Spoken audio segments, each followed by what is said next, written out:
TFC spiritual ప్రేక్షకులకు స్వాగతం. ఈ వారం రాశిఫలాలు పరిశీలిద్దాం.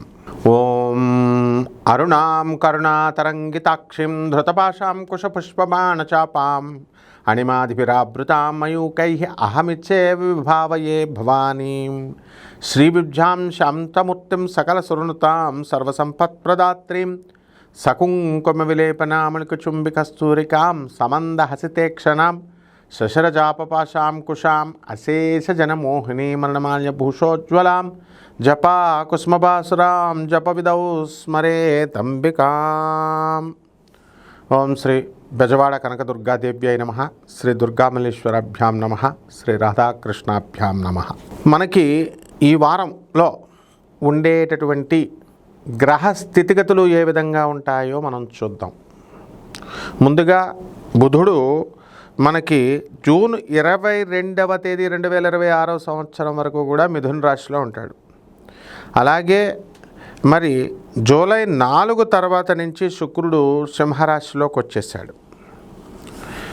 అలాగే రవి మనకి ఈ వారంలో జూలై 16కి రవి కర్కాటక రాశిలో ఉంటాడు. అలాగే కుజుడు ఆగస్టు 2 వరకు కూడా వృషభ రాశిలో ఉండడం అనేటటువంటిది జరుగుతుంది.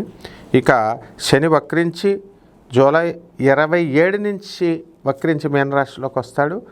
అలాగే రాహు కుంభరాశి, కేతు సింహరాశి. దీన్ని బట్టి ఒక్కొక్క రాశి వారీగా ఎలా ఉన్నాయో ఫలితాలు చూద్దాం.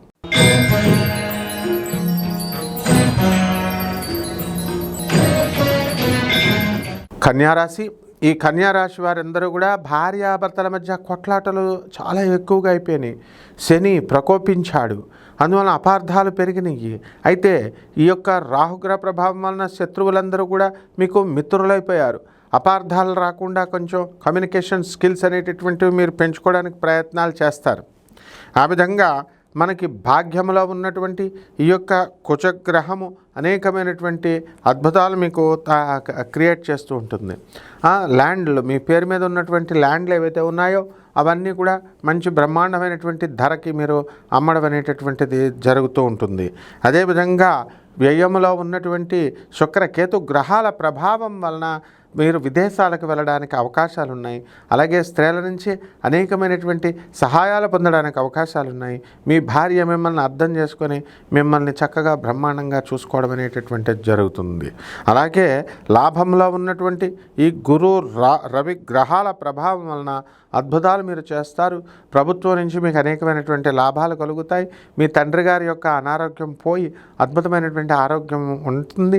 మీ తండ్రి వలన మీకు కాస్త మనశ్శాంతి అనేటటువంటిది, ఆనందం అనేటటువంటిది బాగా దొరుకుతుంది. అందువల్లనే మీరు ఈ యొక్క పరిహారాలు ఏమి చేసుకోవాలి కన్యారాశి వారు అంటే, ప్రతిరోజు కూడా ఈ వారము సింధూరం బొట్టు పెట్టుకోండి. చక్కగా ఆంజనేయ స్వామి వారిని ఆరాధించండి. తమలపాకు మీద శ్రీరామ అంటూ రాసుకొని తమలపాకు దండ వేసి ఆంజనేయ స్వామి వారు పూజ చేసుకోండి. రామకోటి మీరు రాయండి. కంపల్సరీ ఇళ్ళు ఇవన్నీ కూడా కట్టేటప్పుడు మీ పూర్వీకులందరూ కూడా ఒక్క చెట్టునైనా కొట్టేసి ఉంటారు కాబట్టి ఆ చెట్టులు మిమ్మల్ని శపించేసినాయి. అందువలన ఒక చక్కటి మర్రి చెట్టుని కానీ రావి చెట్టుని కానీ పెద్ద చెట్టుని మీరు మీ దొడ్లో పెంచాల్సినటువంటి అవసరం ఉంది. అది పెంచేదాకా మీకు డబ్బులు కలిసి రావు. కాబట్టి జాగ్రత్తగా చూసుకోండి. శుభమస్తు.